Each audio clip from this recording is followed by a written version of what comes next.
everyone. My name is Kaden Mazokere. I'm an author, I'm a teacher, I'm a millionaire, I'm so many things. I'm a businessman, and I'm an educator.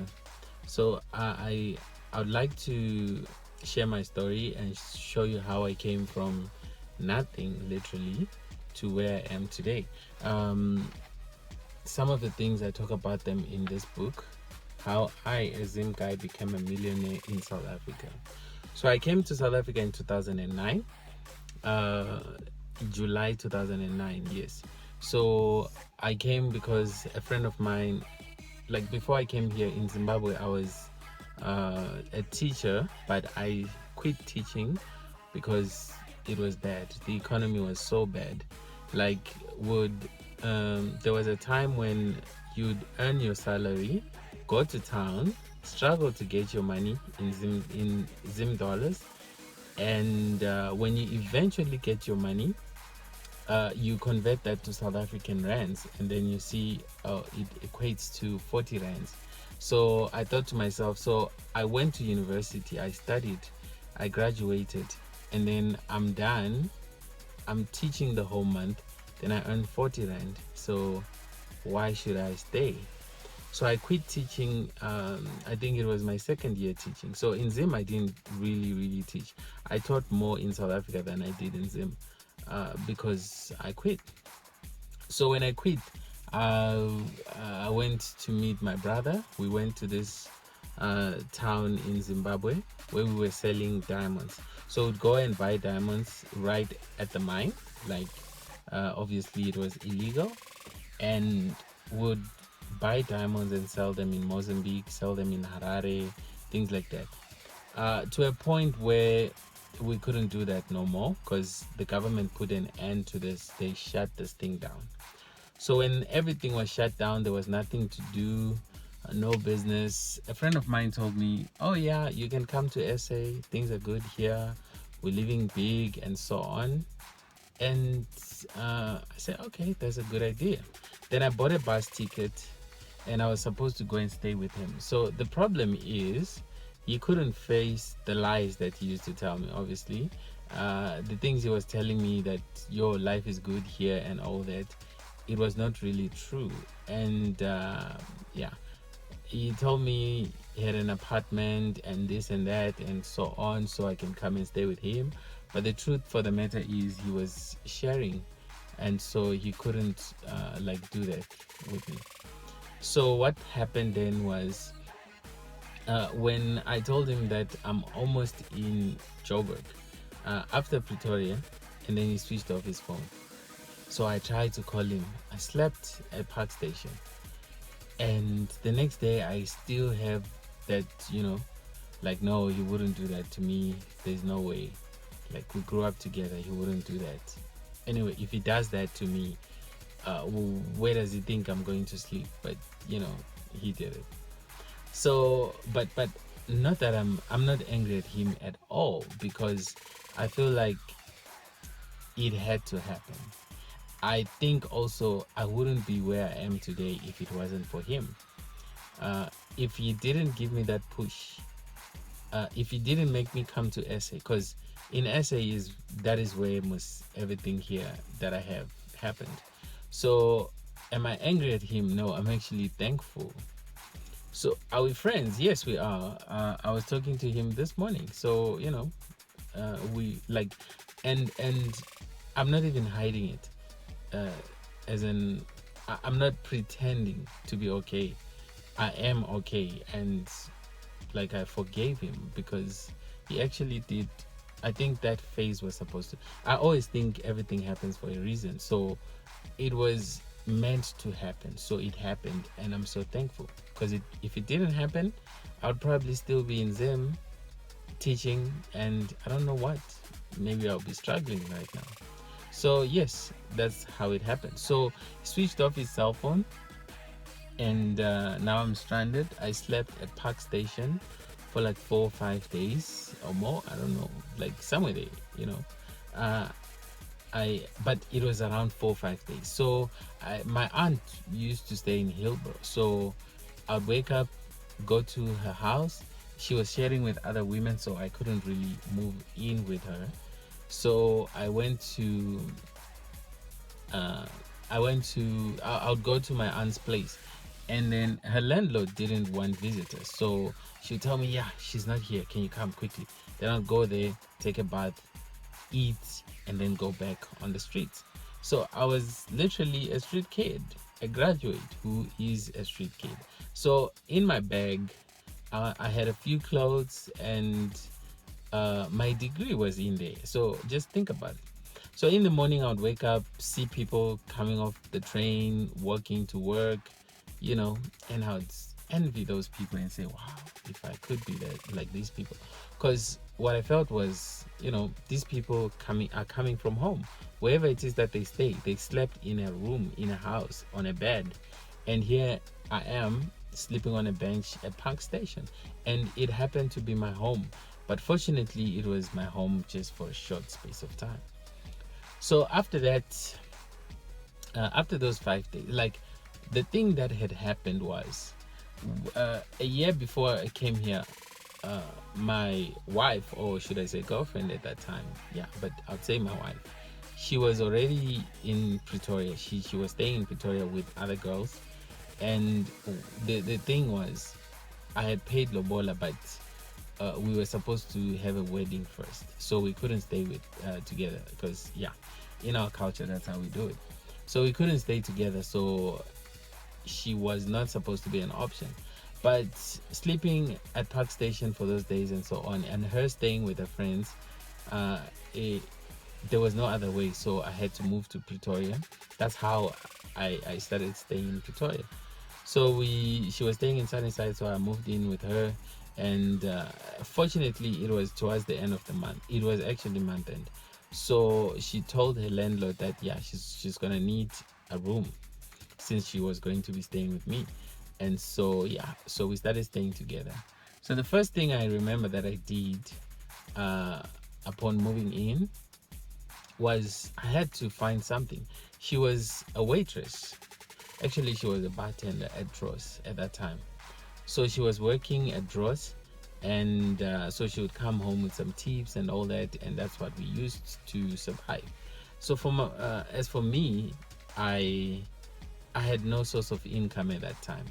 So I'd wake up, and as a man, you can't be taking care of a woman. Like, that's just not me. It has to be the other way around. So what I did was, I then I started distributing pamphlets just to get something at a traffic light. And fortunately for me, I did it only for one day. The next day, when I was getting ready to go and distribute pamphlets, like, since I had dropped my CV, at schools, I got a call from Sunnyside Primary saying, oh, is this Cardin? I say, yes. They say, we have your CV here. We're looking for a substitute teacher. Are you still interested? I say, yes, I am. So I went there. They say, so they like the fact that I stayed in Sunnyside. So if there's a teacher that's absent, they'll simply call me and say, Cardin, come in for so and so. And I'll go and, do what I had to do for that day. If it's an life orientation teacher who's absent, I'll teach that for that day. If it's EMS, I'll teach that for that day. If it's Africans, they will still call me, because I was their number one substitute teacher. So I worked there from July 2009 up until November. And so December was very tough. So what I had to do was to look for something else. So I went to look for a waitering job.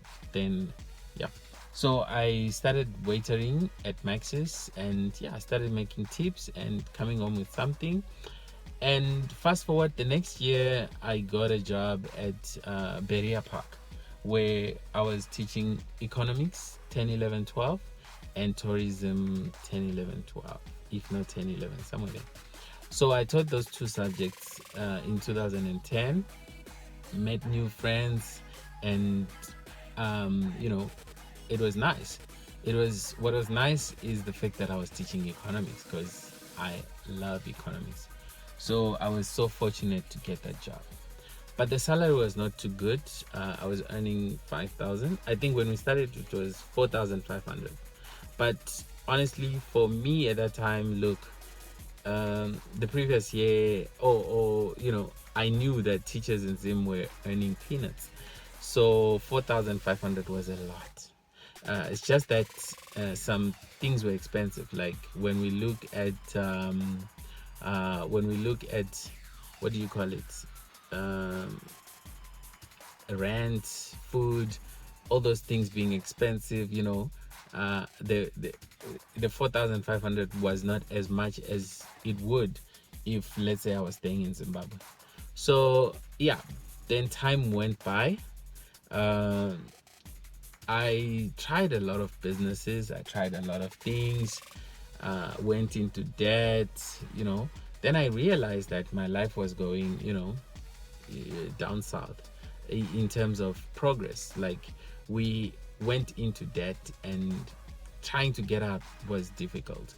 We took a lot of furniture at these furniture shops, Mokel's, Bradlow's, Joshua Doe, and so they were calling us left, right, center when we failed to make the payments and so on. So things became tough.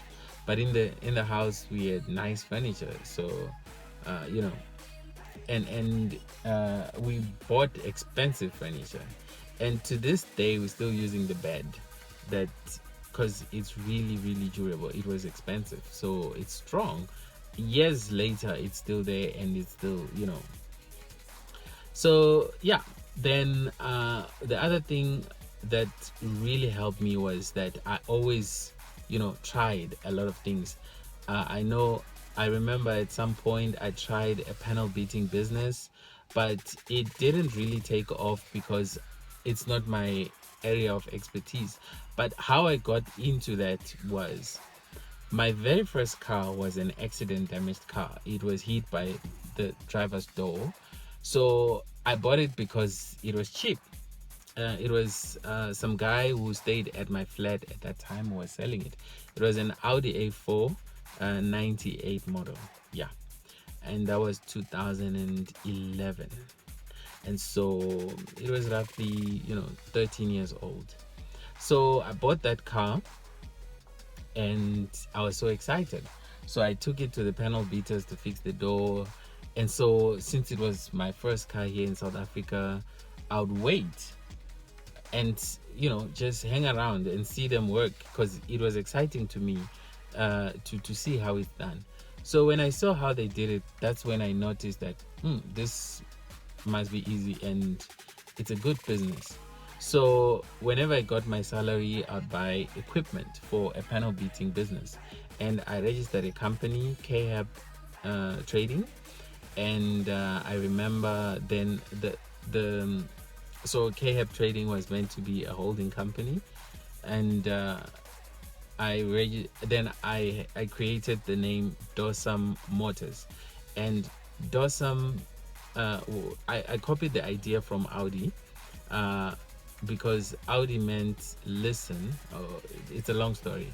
So there was this thing that the founder of Audi could not use his name, something like that, and then so he found his name like translated in Latin. So I think his name is Hodge, something like that. I forgot the story, but that's where I got the idea that, oh, so if I find, so my surname is Madzokere, and Kudzokera is to go back.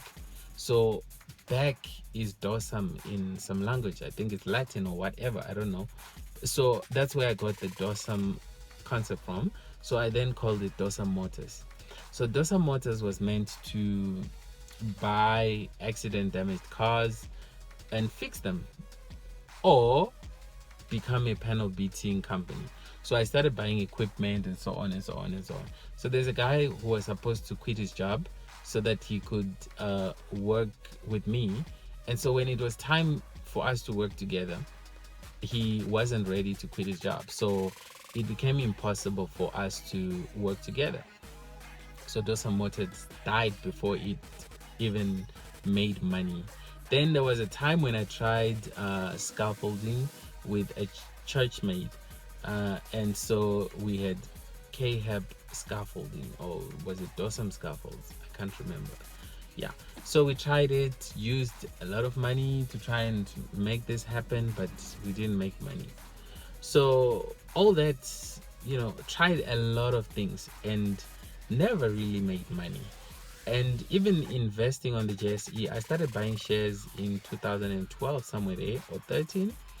But I would always make losses because I don't know, I would buy the wrong companies maybe, but I was excited because of the idea of me buying shares. It was so exciting to me. And all these lessons, they've led to, where I am today, because I didn't quit. I kept trying, I kept pushing, I kept, knocking. And like they say, search and you shall find, knock and the door shall be opened unto you. So that's what I kept doing. So I kept pushing and pushing and pushing up until it really, really happened. So how it happened for me was, or should I say my breakthrough was, look, I'm trying scaffolding, I'm trying panel beating, but this is not my area of expertise or study. I'm a teacher, so is there anything I can try? Then, oh yeah, before I came to the successful business I had, when I asked myself that question, I said, okay, we can start a school. But starting a school requires a lot of money, so I didn't have the money. So the question was then, how do you start a school? And then I said, okay, it's easy. I can talk to some teachers and we can put money aside and build and start our own school. So got some teachers that are friends to me, and we had a plan to put, I think we said 5,000 down a month, or was it 4,000, some amount, 3,000, whatever it was. So we all agreed, we started a WhatsApp group, and so yeah, it was meant to happen that way. So when it was month end, I put my money, and no one else was willing to put money down. So the dream just died, because I was thinking, it's a stretch to do it all by myself. It was going to be very difficult. It was going to take a lot of time, and I think I didn't have the patience to wait. So the dream just died before it even took off. So then I thought, like, okay, so everything that has made me unsuccessful over the years in terms of business is that I'm trying to rely on other people. So is there anything I can do by myself where I can count on me? Because I know myself, like, if I want to do something, I can do it. Then I thought, like, okay, many people comment about my notes, like in our cluster, whenever we had to set a test, I would volunteer, and people would comment and say, wow, it's a nice test and whatever. So I knew I had, sort of a gift in that area. And some would comment and say, why don't you write a book? Then I thought to myself, wow, that would be nice. Even my learners would say, oh, sir, like, I used to produce a lot of distinctions and I had this drive, I remember before I started writing my book, before I left the old school that I was at Berea Park, I remember there was a lady I used to fight with a lot. She was my HOD, but I'm just cutting some things so that I don't make it long for no reason. So we were fighting, and so we didn't like each other. She would feed the office with fake information about me, and so they started, saying, okay, we must get rid of this guy. So I sort of, it was a culture that once they have a grudge on you, you know that they are not going to renew your contract at the end of the year. It was a culture, because for all the years I've taught at Berea, it would always happen that some teachers are not coming back the next year. So I could sense that I was next, and I never really had a chance to have a subject to myself for matric. So my results were, and maybe also there was a time when I didn't have the right experience.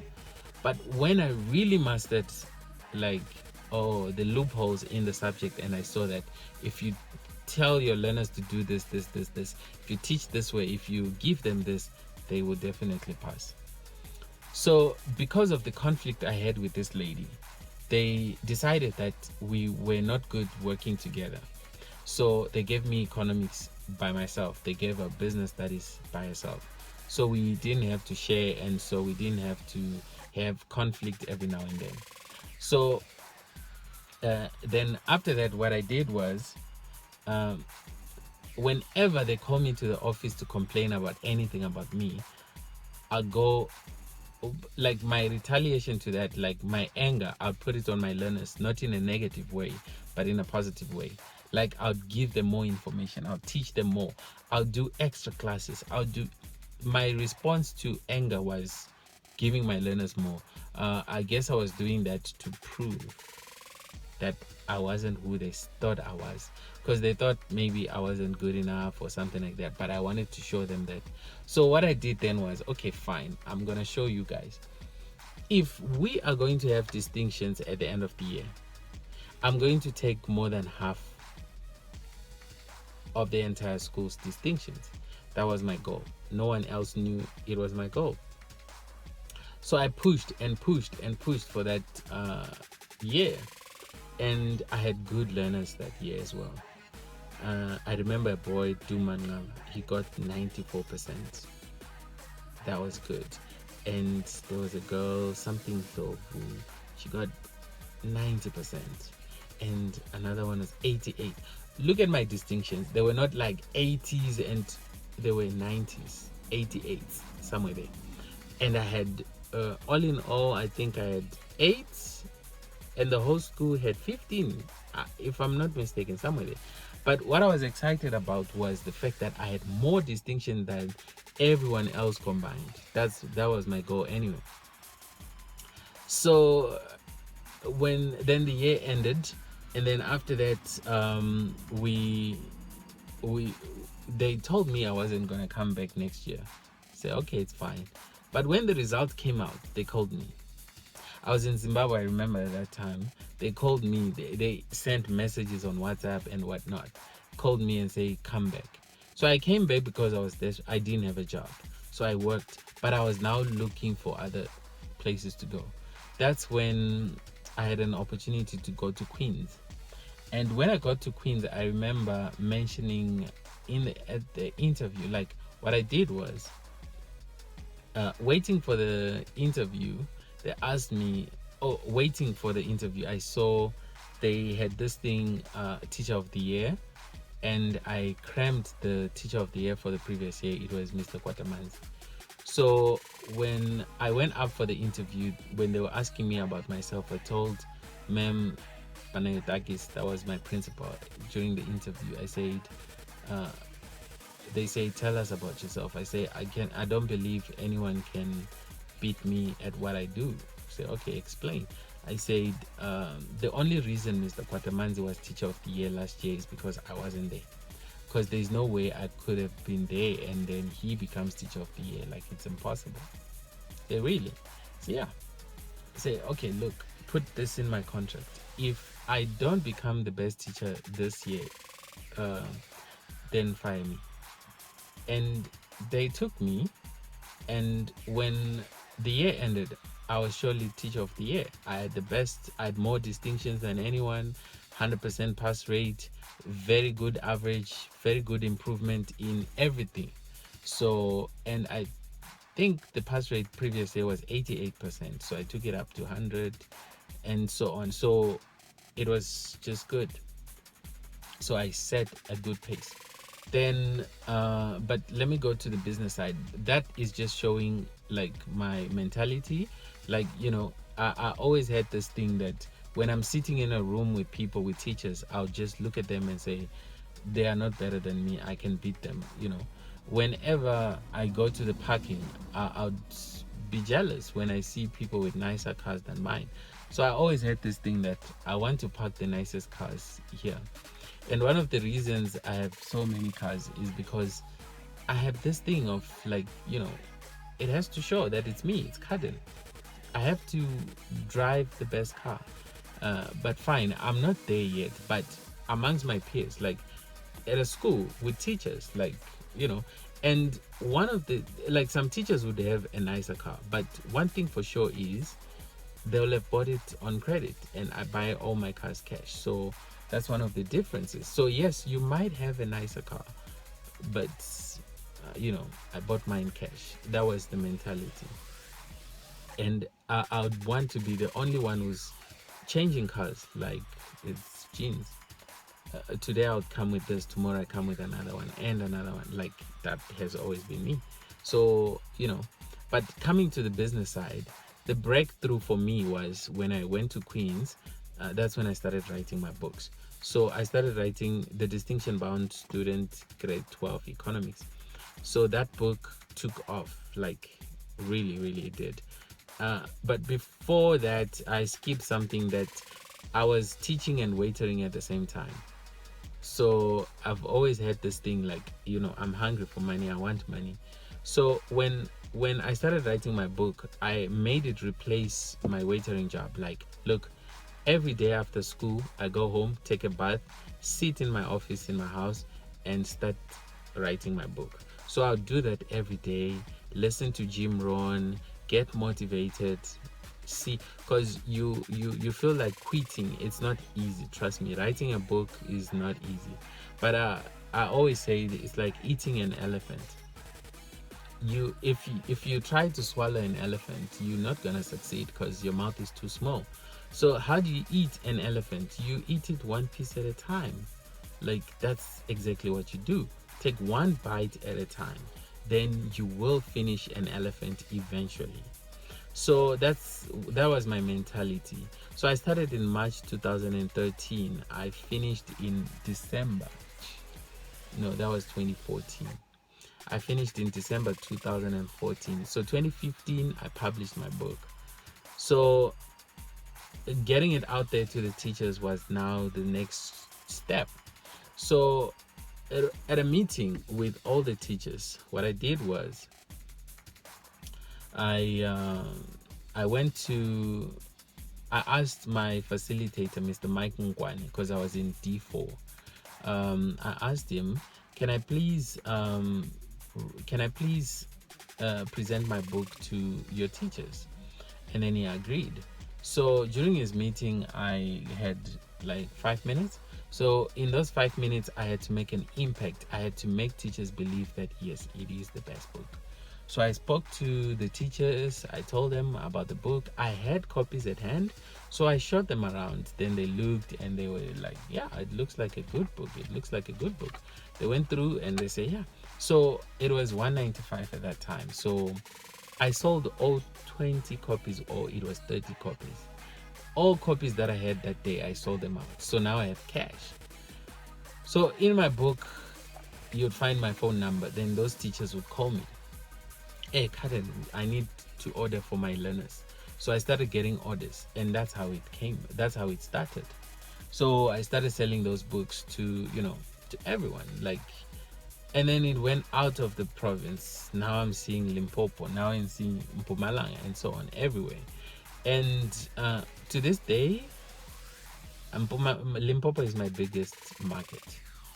I want to say thanks to Mr. Mamburu, Mr. Rufus Mapula, and some other people who are helping me a lot to push my book.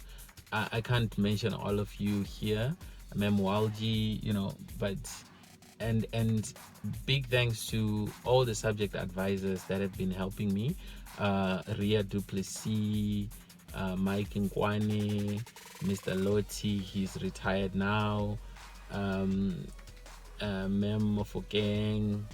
So many of you. I might forget some of you right now, but after the video I'll be like, oh, I forgot so and so. But all of you, thank you so much. You have helped me a lot. And it's a very good book, and I try by all means to make sure that I always update it and keep it up to date and so on. But honestly, in as far as my success is concerned, my book was a very, very my book was the thing that took me to where I am today. So then when you start making money, the question is, what do you do with the money? So there are times when I just use it recklessly, but in most cases I try by all means to make sure that I buy assets, and it helps me.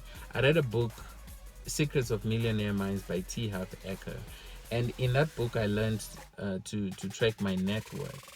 And your net worth, when we say Elon Musk is because currently he is like, he just passed Jeff Bezos 2 days ago. So when we say Elon Musk is the richest man in the world, it's his net worth that makes us say that. So he has a publicly traded company, so the share price can go up and down. So Tesla went up, and that took him to number one.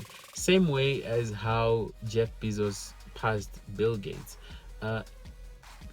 Amazon went up, and so they look at how many shares does does Jeff Bezos have, and so if he has so number of shares and one share trades at this much, so his ownership is worth this much, plus the other things he owns and so on. So Forbes does it, and then they can get to see how much he's worth. So, but in most cases you would see that these people's wealth is in their companies. So let's say so in my case, when I first calculated my net worth, I was in negative. I saw that I was owing, I saw that I had no assets, things like that, So when, just to help it be something, I'll put my clothes, I'll put my shoes, things like that, just to make sure it doesn't look so embarrassing. But my net worth was negative. But the fact that I knew I had a negative net worth, that helped me because if you don't know, right now someone thinks he's a millionaire, but if he was to sit down with pen and paper, you'd see that he's not, So you take all your assets, you subtract your liabilities, then you see your net worth. So in most cases, you would find that people think they are millionaires. People we think are millionaires are not, because it's not their money, it's the bank. If things go bad, the bank will come and take your car. But for me, if things go bad, the bank doesn't come to take my car. I will sell my car. That's the difference. You see? So buying things cash, for me, it is possible because I sell books. So when I make the money from books, I can go and buy a car, because when they sell, they really sell. Trust me, they really, really sell. And sometimes how I buy them, it's hard to believe, but that's where we are right now. I'm in a Jaguar right now. Here, I bought this car. See, XF. I bought it cash. I bought it in November. This is January, towards the end of the year. Right there, it's a Land Rover Discovery. Then inside there's a Peugeot RCZ. There's a BMW. There's what's this one? A Cadillac. And so just looking at that, all those cars being bought cash. But where did the money come from? Yes, it came from that. I also did a video on my delivery business. You can check it out also on my channel. And this is mainly just to motivate one another and show you guys that there are so many possibilities. South Africa is so blessed. They are, we can hide and say there's corona and so on, but people are making money in this lockdown. They are. Think about the delivery business. Just think about anything. Like, come on, there are so many ways in which we can make money. So the thing is, know how much you are worth, know your net worth. And once you know your net worth, you can consciously reduce your liabilities and start increasing your assets. So when you get paid, focus on paying down your debt, like bring it down, and also focus on buying something that will bring in money. So you could buy, let's say for instance, you are owing 50,000 and you earn 20,000. Let's say you earn 30,000, because I just want something to happen. if it was possible for you to sacrifice many other things, use 20,000, buy a motorbike, rent it out for 500 a week, or do it the other way that I was talking about in the video. Start making money from that bike, use that money to pay that debt, the 50,000. You will see that after some time the 50,000 is clear, and you still have the bike, or now you bought another one, so now you have two of them, and those two are bringing in money every week or every 2 weeks, and buy a third one, buy a fourth one, and so on. That's how you become a millionaire. But that's not the only way. It's not only bikes, it's many other things, books, it's anything. It's anything. You can sell something you don't have. Look for someone who's selling something, look for someone who wants to buy it and sell it. Cell phones, find someone who's selling things at a very affordable price. Some people make my business their own business as well. Like my books I sell for 250, but if someone comes to me and wants to sell, I give them for 200, because that's the price I give bookshops for. So anyone who wants to sell my books, I give them for 200. They sell them for 300 in some cases, and I was surprised that, oh, so my book, like someone will spend 300 for one textbook. But look on the market, you see economics textbooks. I think the next maybe the book after mine is probably 147 or somewhere there. These books are not expensive, but mine is 250, but someone will buy it for 300. Ask yourself. I'm new in the business, like right now it's 6 years, but my book is the most expensive on the market, and it sells very, very well, because I had to make sure that it becomes a good book. So people are looking for it, and I knew, like, there was a time when I was debating to myself, like, I'm new, but I'm coming in with the highest price. How is that possible? Then I say to myself, look, if someone takes time to look at this book, they'll see it's worth that much. So that's the thing. So find something that you can do that is going to pay. And once you get it right, make sure you focus on getting assets, and make sure you focus on reducing your liabilities. If possible, bring them down to zero. I don't know, it's impossible in a way, because if you check on it's there in my book. If you check, you'll see that you probably have bills there. You'd have, like, if you haven't paid your let's say your electricity or something like that, you'd put it there on liabilities, because it's something that you are owing to the municipality, something like that. Anything that you haven't paid for that you are supposed to pay for, it falls there. But if you just focus on buying assets, they'll deal with your liabilities, trust me. So thank you so much. You can comment down there and subscribe to my YouTube channel, please. I really appreciate you watching my content, and you also commenting, so that I know what you probably want me to talk about in the next video. So thank you so much. Also, you can get my book on Amazon Kindle, or you can call me on 0738 8408 77. Mostly if you stay in Pretoria, I can deliver the book to you.